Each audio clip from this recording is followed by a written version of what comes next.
I'll just get this started. I'll just get you started. Yeah, I'll just say we're going to start with the reading. Okay. What a crowd! This is so great, Cal. It's all you. And I'm John Burnham Schwartz, and I'm going to be sort of interlocutor, if you will. Cal and I thought we'd just start with a fairly somewhat dramatic reading, just to start things off, and then I think that'll naturally flow into some conversation, and then there'll be time for questions for all of you, obviously after, and at that point, please raise your hands, and the more the better. So, with no further ado, Thank you. that's your line. Saturday, March 22nd, 1969, New York City. Down the block, I'm looking through the wrought iron that separates the dead Sephardic Jews from us live members out for early Sabbath strolls.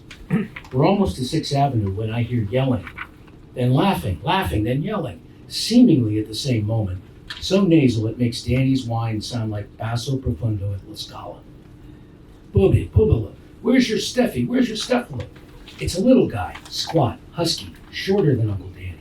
She doesn't shop. My uncle shouts back across 6th. You poor already? She buys. All day she buys. I do all the shopping. Schlopping, mopping, in the market for a hearing or a herring? Can't afford hearing. Gotta buy a locks. For Elliot? How'd you know? My uncle's crossing the street now, so I follow him. Loose lips like small hips. Whose hips? I don't know, what do you think? Stephanie? Your Stephanie or my Stephanie? Wanna come? Come. Gardner gonna be there? Of course not. So why should I be there? Look, she's finally getting her rights. The little man's peering down at his wire terrier, who squats on the roots of the only tree planted this square-foot plot of dirt, southwest corner of West 11th Street. Good girl. Good girl, he's saying.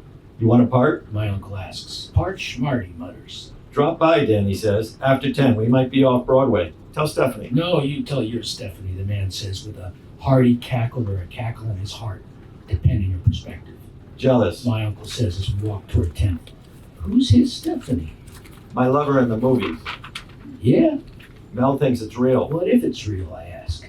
The great what if, Stanislavski. You're on Shakespearean. She'll only murder me. Hungry! Helen's looking down again from the 6th floor. Women's house, Danny mumbles. Detention. Jail. Hungry! Danny, I'm hungry, comes her shriek from the tower. Helen, quiet. My uncle yells up to her. It's Shabbos. We're sorry. Bring me lots, cheapskate. You gonna refrigerate? You'll be hungry all week. So, bring prosciutto. Your husband, hell, Danny pleads. He'll never forgive me. He married me, you dummy.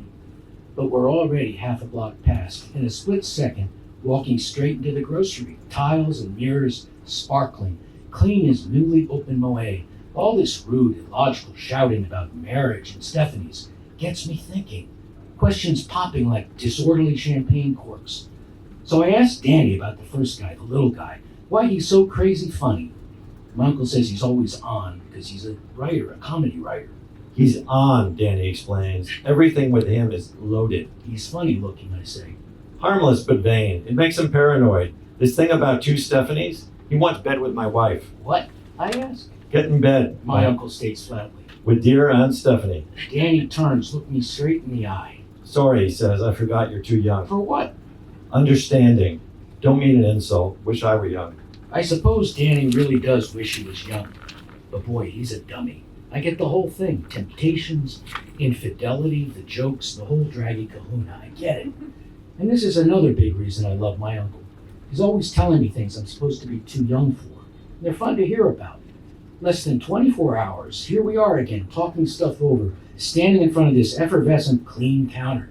Eduardo's already finished slicing the lox and slides it across, packed in waxed white deli paper. He looks me straight in the eye. He's a big joker, he says. Who, I ask. Cream cheese, Eduardo adds, an upward inflected accent on the cheese.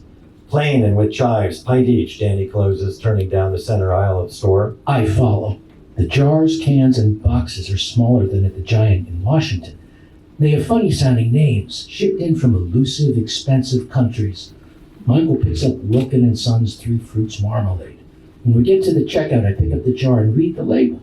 It's Tiptree, medium cut, lemon, orange, and grapefruit, mixed to a thick, chewy gold.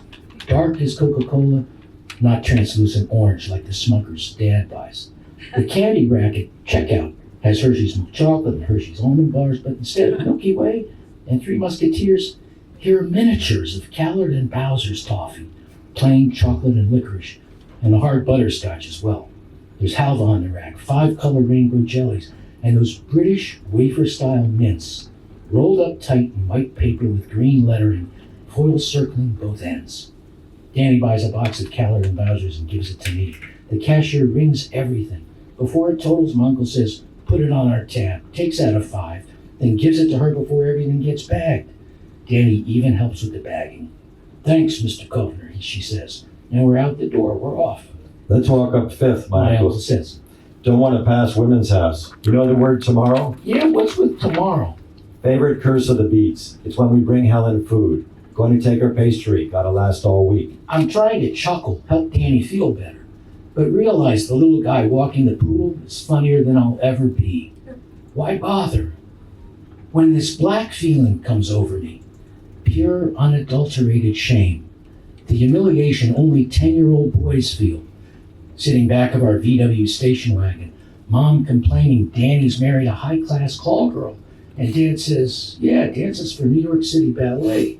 If not high, at least it's upper middle class." Her family, they barely said a word to us, Mom adds. Well, they're Irish, they're Catholic, they're Irish Catholics. It's quiet for a minute. My mom and dad considering the full significance of this particular derivation. Her father, Dad says, just got a degree in library science. He's going to work at Butler Library at Columbia. Didn't I work at Butler Library at Columbia?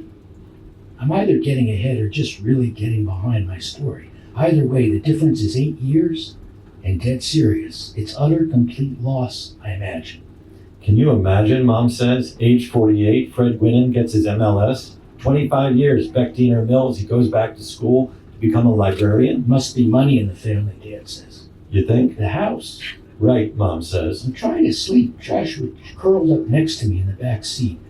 50-plus bottles Moet, 8 tiers of lemon vanilla cake, and the dreamy yellow convertible Danny and new Aunt Steffi jump into at 5:30, driving into the Chappaqua dusk like lusty, heart-sick teenagers. My parents say such things. Here, take Subway.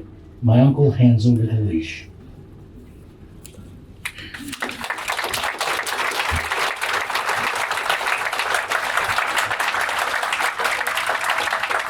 I just feel the need to add that Cal is an actor and I am not. So let's get that out of the way. I just want to start this off. Cal and I actually only met this morning. We had an amazing talk.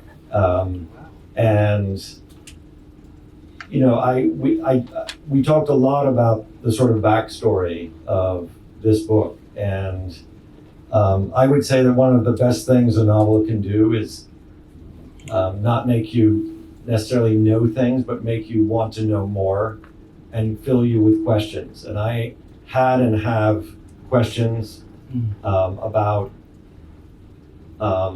how you came to write this book and what the book, the way the book is structured and the different aspects of your life and one's life that it covers, not just one thing. It might be easy to say it's a book about mental illness, but that in no way covers the different territories. I would say more likely it's a book about healing. But I would say, above all, I think it's about, for me, as a reader, I think it's about 3 things. I think it's about family and community, which is the part we just read. When you're younger and leading up to this central part of the book, when you begin to realize that you might be ill. And I say you only because, and for novelists, this is a very sensitive thing. Like, don't call my character me. But in this case, the book, I think, embraces knowingly a sense of memoir, self-history, and storytelling all together. And so I don't feel that linking you in that way is crossing bounds. Yeah. Then there's the illness in which isolation would seem to be a great danger, a terrible fear, and yet, as we'll talk about, I think, in a way, maybe you never felt as isolated as the reader would think you might. And then the last part of the book is about the healing, the real coming to believe you can heal, but also your family, your mother particularly, insisting to you that you can, and the sense of community that you found both at Chestnut Lodge but out in the world, and that maybe you always knew. Yeah. So that's my sense of it. We can kind of go, but those are three different, disparate but related parts as I experienced it in the book. And I'd love to start back with your family. Sure. Which is the part we were reading from, just a snippet. Well, this takes place in spring of 1968. And the book is structured so that it begins at Columbia in 1976, February. And when Sam wakes up, he's passed out on the floor of a lecture hall. He doesn't know how he got there, and he gradually starts to fill in, answer questions for himself and fill in all that. He realizes, even though everything he's seeing and hearing seems 100% real, he realizes he's losing his mind. And what he the question he tries to answer every sentence of the book is, how do I get well? So he's forced out into the streets of New York. He walks for 36 hours, all the way to page 171 in the book. He's seeking answers in the life he sees in New York City in 1976, which was a wonderful place because it was wild and filled with you had all kinds of different people mixing, and especially on the Upper West Side, especially up at Columbia. So he also, when he's standing there under the gates at Columbia with the cobblestones, he goes back, he sees kind of the beauty in the chock full of nuts, the beauty in the commonplace, and he goes back in his mind to Baltimore when he was 3. So what we just read was a memory that happens maybe chapter 3, maybe page 80 or 90. But previous to this, it's important to know that in August of 1968,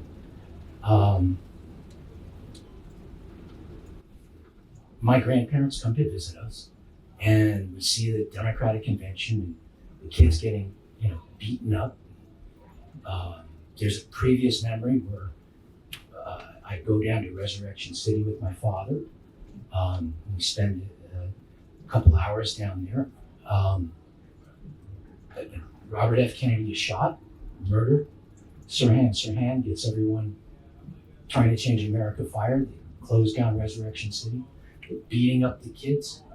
And my grandfather visits us, and his eldest son, who served 4 years in the Korean War, got a PhD in economics, has been in Washington for a year, and my grandfather looks at him a couple times for the week that he's there and says, you're making peanuts, you're a loser.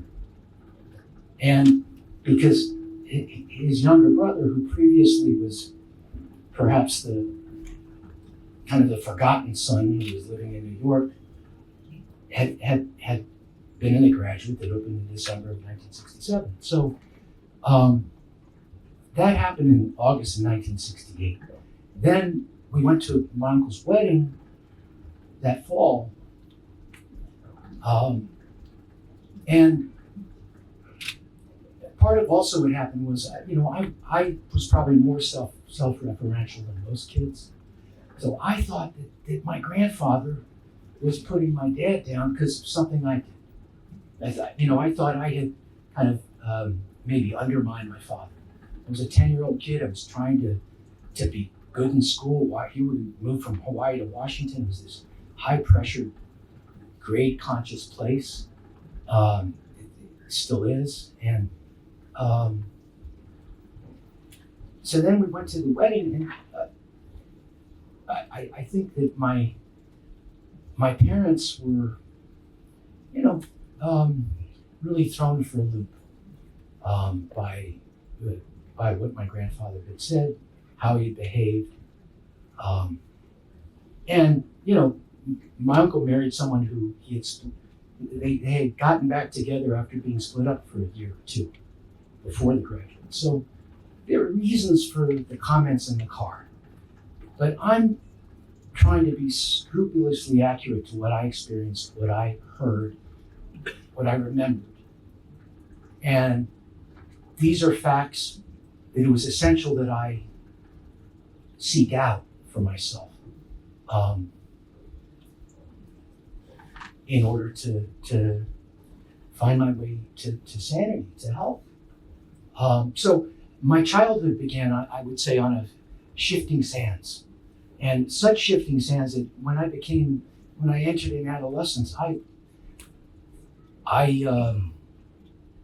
spent my adolescence in the library and acting in plays and just doing things I felt driven to achieve. So I in many ways, I was cut off from the social life I would have liked to have had. And so that's kind of the story. That's why a lot of this stuff is so essential, because to understand what happened, which we'll get around to, you have to understand what was going on in my family from age 10 on. So that's the stuff Yeah. that Sam brings with him, the baggage, as it Yeah. were, as he arrives. I in would say that Columbia. was kind of the beginning of Yeah. my unmooring, was when I was about 10. We'd only been in Washington for a year or two. And it was And the novel begins, obviously you're a little older, you're at Columbia. Yeah. And Sam begins he's hearing voices. Yes. And he begins to, well, that actually happens. The novel begins with the first accident. It was like I was getting A's in junior level courses, and I delivered this midterm, and I found myself on the floor of the lecture hall, passed out, and that's when then that's when I started to read the etchings on the elevator, the metal where the buttons are on the elevator and on the plastic in the elevator, and every word there, I figured out what it was saying about me.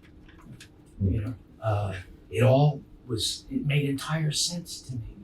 I passed by Dirk's room. It's kind of the big party room. You have to know, drugs were just, everyone was getting high every night. It was, even at Columbia, it was 1976, and there was quite a bit of peer pressure about it. And I was on an all-male floor. All this is in the book. So I passed by his room. I thought they were hooting and catcalling at me. And then I had met my first girlfriend, freshman orientation, and we'd split up after 5 or 6 weeks. She ended up getting asked out by a junior who lived the other side of my floor. And I was convinced that he had wired the walls in my dorm, and he was inside my friend's room, and they were having a whole running dissertation on me. And so that all happened one night. It's all in the book. And you have to understand, the book is very scrupulous about how this occurs, because it starts with a few little imagined affronts. And some maybe aren't imagined, in truth. I mean, Columbia University, 1975, 76, was a great place academically, but it was not a nice. I read about Columbia now, I think, well, what's new? It was intensely competitive, and people were not, it's all these horny guys who couldn't date Barner girls, and who were, competing with each other to try to get into law school and med school, or not business school yet. It was mainly just law school and med school. That was kind of the texture of it. So I was a freshman on this floor. I had my own room. I had a girlfriend the first month. It was like unheard of. And she left, but I never really felt welcome there. There was no RA there. So some of this stuff might have even been real. But the thing is, because I had no ego strength, or I had some kind of I think I should never have smoked marijuana. It's the only drug I ever did, but I think it really didn't agree. But what happens with the dynamic is you perceive this, you feel angry about it, but I didn't feel I deserved any anger. I didn't feel I should be allowed any anger. So then you project that anger outward onto other people. Part of the Yeah. dislocation and separation that I think you capture so vividly is the sense that, first of all, you're not certain exactly what's happening to you. No. But then you're having all of these interactions with your uncle, who during these times, Well, you're sort of that's coming what- in and I get pushed out. Yeah. I'm still on the floor. Yeah. Right. The hallucinations push me out of the dorm to walk all through New York City, and it's under the gates. It's when it's like 4 a.m. and all this happened. Every scene in the book happened. I dramatized it, but it's 4 a.m. and they're setting up in chock full of nuts. And that's when I start to remember Baltimore, which had these wonderful memories. Baltimore in 1962, which was just a charmed place. And then I remember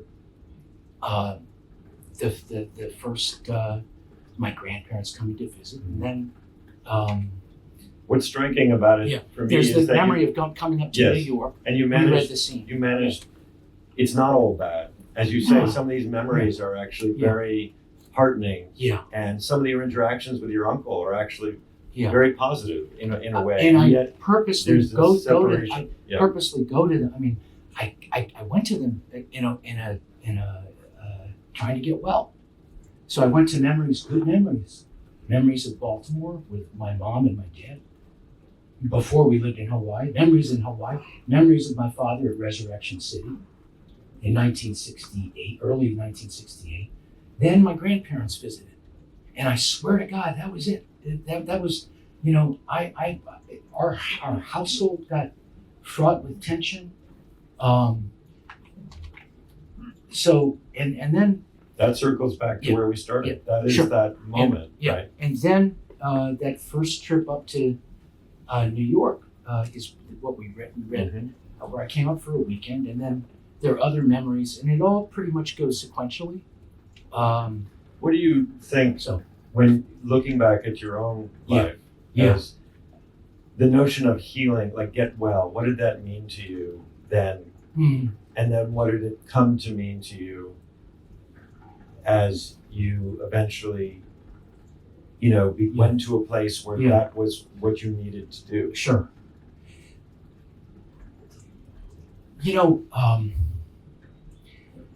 Getting well actually was returning to how I felt right before this happened.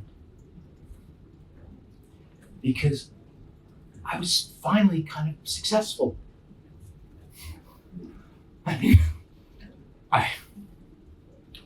I realized that today talking to you. I hadn't really realized it. I was doing these 4 courses, and I went out with this young woman, and I probably would have started dating. And if you had a kind of childhood or adolescence where you've always felt like you're never good enough and you've got to do better, that idea of being successful, being okay, it's that and just that I didn't have this kind of ego strength. It can really unmoor you. Because of course, when you're successful, there's loss. You can lose something, right? There's ambiguity, and I just couldn't So getting well was just to go back to right before this happened. Maybe even when I turned the paper and I got an A on the midterm, right before this happened. And then I was, walking the streets of New York for a week. So it's How did you? now there's another thing. I don't want to give away what happens later in the book, but there's a lot of things that happened when I was growing up. I was a witness to things, there was things that I, for good reason, had just pushed away, but never forgiven myself for, or processed or been able to work through. So you come through Yeah. this part and you end up Yeah. back home, and then from there you go into the psychiatric hospital. Yeah, which is a lot special. of other stuff happens. Yes. Because I did come home, did try to finish exams. I was there until the first Faulkner exam, and I almost finished. I would have finished exams if I could have, but I was, disassociation was just it's this steady accretion, and then I was trying to still vanquish it in a day. So I was getting stoned with friends. I came home, there was graduation. I went through graduation. I had a involvement with a young woman in my class. It was actually a really nice thing. And that allowed me to realize that I needed that I wasn't gonna overcome this in a day. And that's what kind of allowed me to finally go to a hospital. So that's an important part of it, because you have to, the acceptance of who you are and what's happening to you and of your own frailty is essential.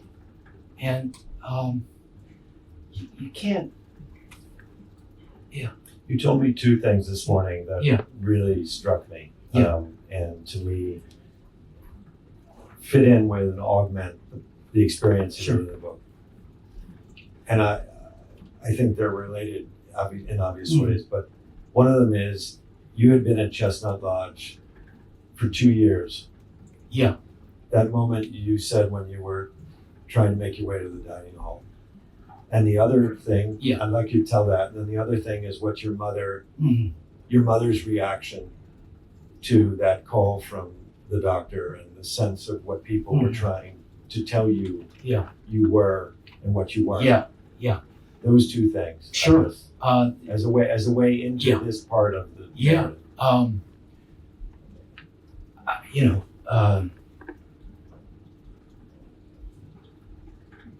I would say that when I went to the first clinic at Sidley Hospital, I was there for maybe 2 weeks. I was hearing things and seeing things, and this is something that overtakes you, and it's constant. You wake up and you're hearing things, and all day, and then at night, and medication is actually a really good thing if you're in this state. It's absolute necessity from my point of view, until people work through these issues. So I had the medication, but of course it's kind of like a balm. It helps you think, process things, and start to work on things. So it's a scary thing. I was taking a bus out to Olney General. It took me 90 minutes to 2 hours to get there, 90 minutes to 2 hours back, for about 2 months. And then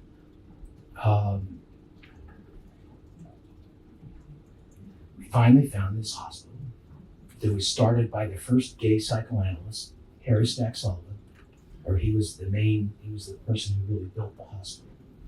He wrote the Theory of Interpersonal Relations, which I ironically had read in my post-Freudian psychoanalytic thought at Columbia. I already knew his work, and he's brilliant, you know, he split from Freud, but I was there and had all these issues going on. You asked the question about the dining hall, and it took me a year and a half to be escorted off the floor. So then an escort took me to eat, sat with me, walked me back, and then finally after 2 years, I earned the privilege to go on my own. And all I can say is, you know, it was I believe in that kind of healthcare. I saw an incredible exhibit at Queens, at the Queens Museum of art done by people who are in the State Hospital in Queens. They had a big art studio there. And a lot of these people who had similar, very serious psychiatric illnesses worked in the art studio and stayed there for a couple of years, and gradually many of them came back to live in New York City, and they got jobs as artists. Their work was there to prove it. So the state used to fund these kinds of things. There were actually hospitals like this all over the country. And then, you know, I think corporate healthcare intervened and said, you don't need to take the time to work these things through, be part of a community of patients. I mean, that's the other thing. I mean, I love the people I was with. And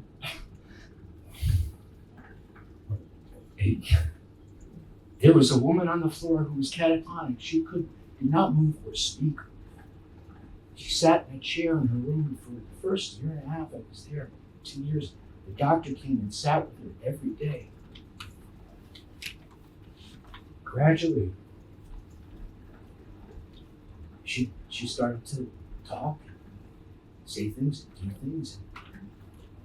She got well, she left the hospital, and 8 years after, like in 1985 or 86, I got a notice, a wedding announcement. She's living in New Jersey, she got married. So you have to understand, it's just the idea of,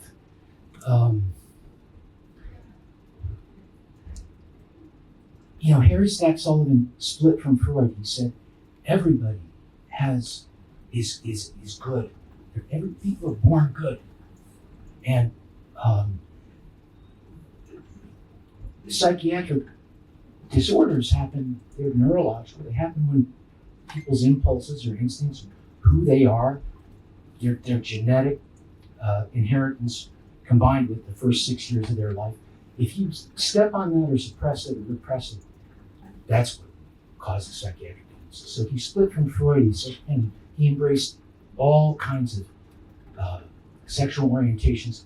The thing that's excluded is aggression, any kind of aggression. So that's another thing that people are perhaps confused about. There's psychiatric illnesses are neurological. They're, you know, I think they have to do with life experience.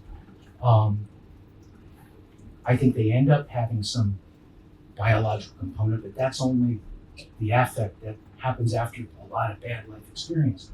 But aggression, there's a thing called character disorders. And there are a lot of people with character disorders. There were some people at Chestnut Lodge with character disorders. They're in the book, actually. Character disorders are different. They're when, you know, and aggression is part of character disorder. They're intractable. You can't, you know, if someone has no moral sense and no sense of boundaries and no ability for insight, then it ends up being a character disorder. But the vast majority of people with psychiatric illnesses do not have character disorders.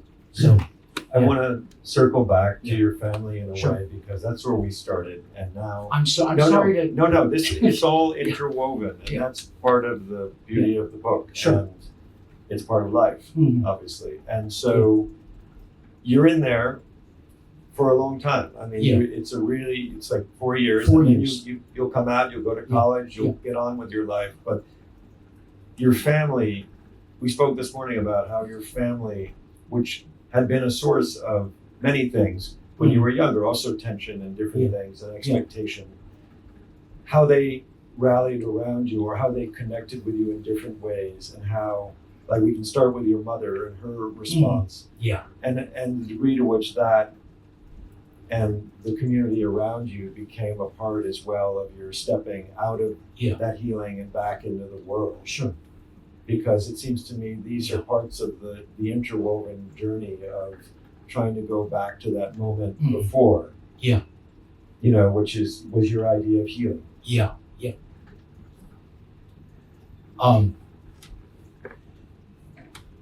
Well, there was my father had a colleague at the Congressional Budget Office in 1976 whose husband was kind of a crusading psychiatrist, right wing. I don't think he's still around.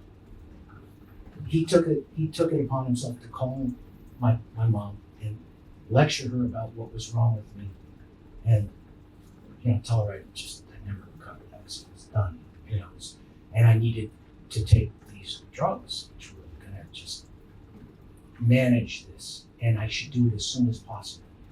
So I don't want to name him, but I can tell you that anyone who, this is where that Salman Rushdie quote about reclaiming your own narrative. Anyone who has a psychiatric illness should know the Salman Rushdie quote. I led a storytelling group at Columbia Presbyterian, the Audubon Clinic, with Dominican American, mainly Dominican American women, but others as well. They all had stories that they wrote. Some of them wrote it in Spanish, some of them wrote it in English. That was in 2001, 2002. I was training to be a social worker. I did some therapy there too.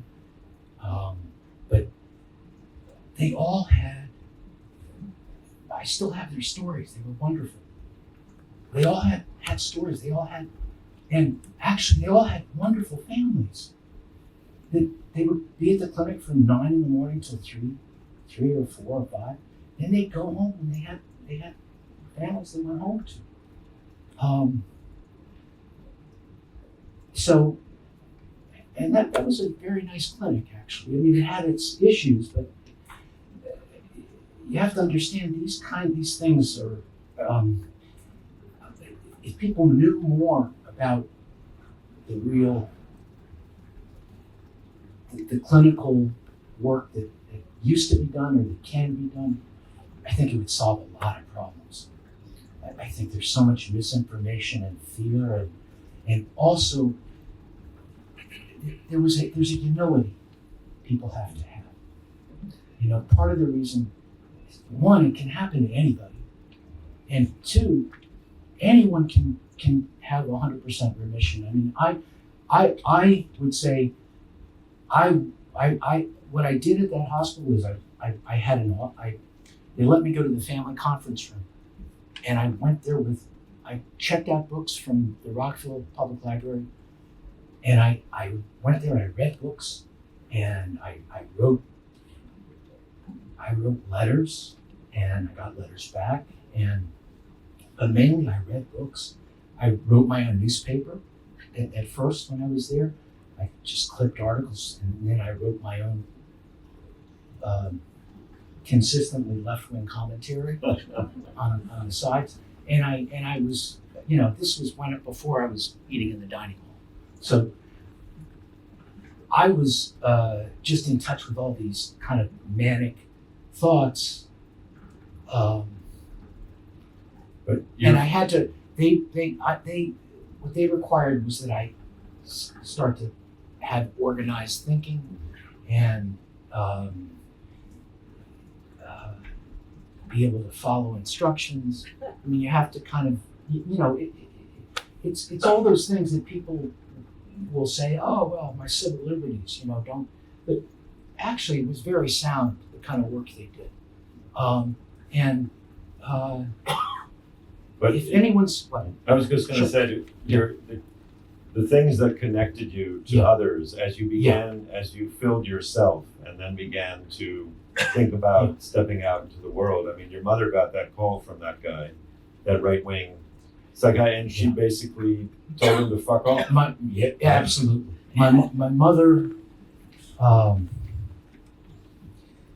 my mother had the view that, and it's the same view I have, that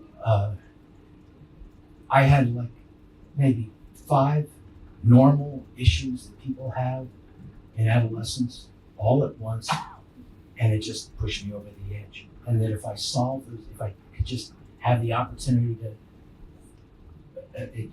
solve some of those and go back to college, I'd be fine. She had that attitude from the beginning. Anyone who said otherwise, she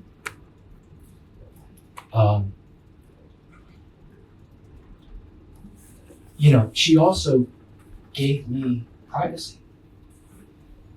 People,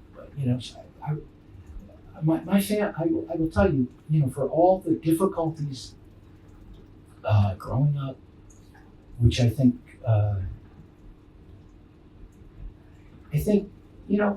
might not have been avoidable. It was just that I grew up in a period in Washington, D.C. where, there's a lot of bad stuff going on. And my parents had a lot of pressure and, but what I think is extraordinary is my family was able to recognize when this happened that it was an accident, but accidents aren't, they don't come out of nothing. They had the humility to say, well, God, we did a lot of things wrong. We made a lot of mistakes. This was our fault.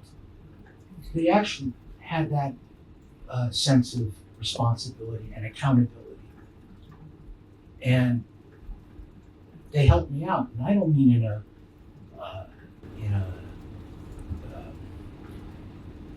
in a bad way. I mean, but they made sure I got treatment, and then I started working part-time jobs in a bookstore and waiting tables, and I went back to college, and they made that opportunity.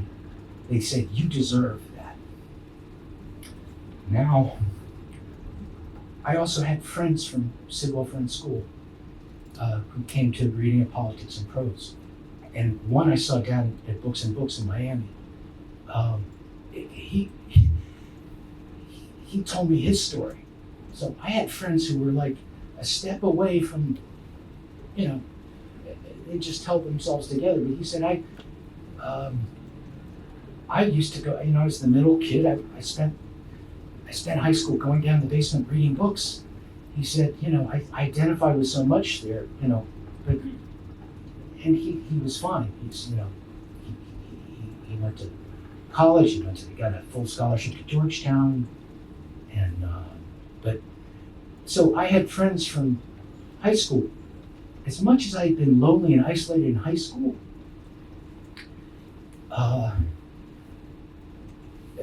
mainly by my own choice. I mean, I would just go to the library because I wanted to get A's. I wanted to,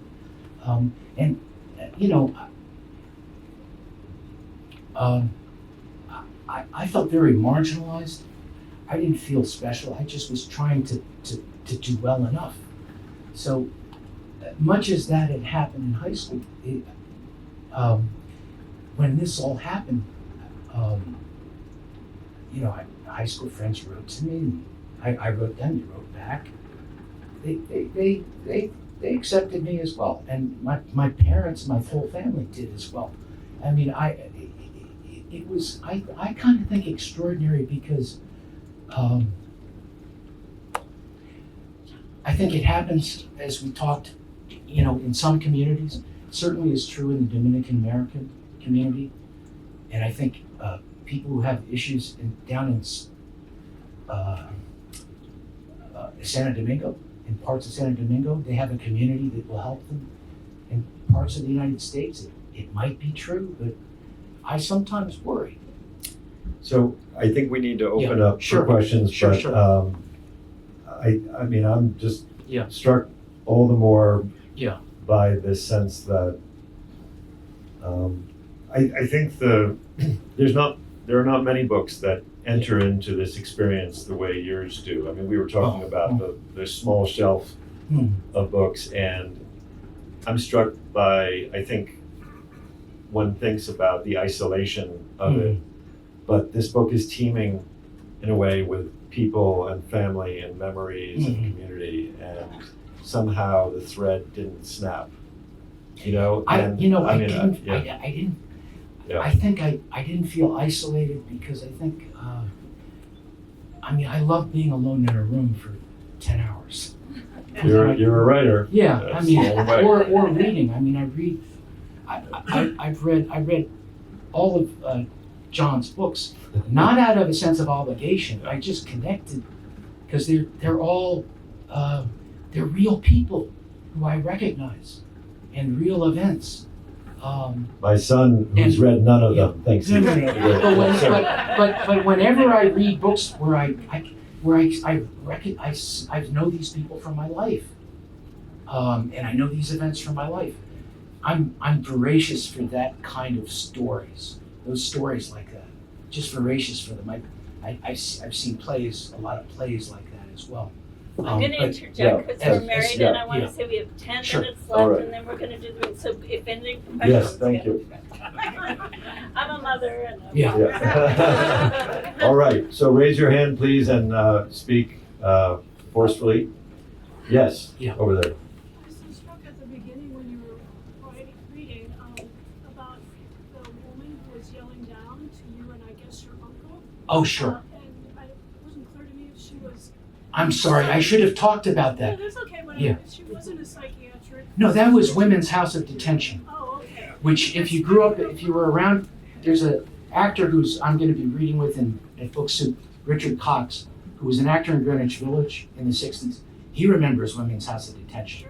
And I think we have friends who, Eric Rudin remembers, Women's House of Detention from the 40s, 50s, and 60s. It was right there on 6th Avenue near 11th Street. And it wasn't just my uncle. A lot of people had friends there and they would have conversations. And I remember that clearly. And you'd have all kinds of people would get thrown in Women's House Detention for a couple days for who knows what. So it was that, the book begins also with I went down to Lorton Penitentiary and worked with a bunch of convicts in 1982. They literally let me in there. I sat in, the director's cell for 4 hours and interviewed him. I wrote about it. I didn't circulate the article because I didn't want to, I felt like I would be stigmatized if I did. I had a lot of phobias about that. And I was never open about this for years until I really wrote this. But I could have stayed down there for a week. No one would have known. I walked in the warden's office, he wasn't even there. And I miss that because people mixed. People realized that people in that prison, God, they had families. They were connected to each other. They were nice to me. And, Women's House of Detention, same thing. Everyone had people would just, so. Yeah. Anyone else? So Anyone? raise your hands. Yes, right here, Ron. This conversation. This is Cal's father. This. Yes. Yeah. This. Your wife. What name? Cal Howard. This conversation revolves around many, many very, very interesting episodes and events And I was saying this conversation revolves around many, many interesting episodes and events. But even if there was no such conversation, and even if there were no such events, the writing of this book is absolutely beautiful. It's eloquent, it's subtle, and if you just read it for that, you will marvel at what's on those pages.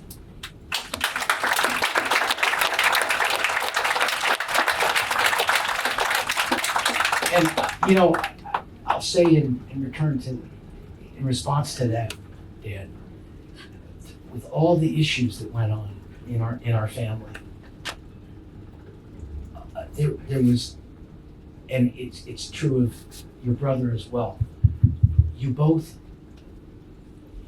instilled in both my brother and I, and I think your brother's instilled that in his kids and people he knows. Just an idea that work is really, and this is in the book, work is such an important part of life for people. And it's the value of the quality of the work, the value of the work, that you produce something that other people can use and appreciate.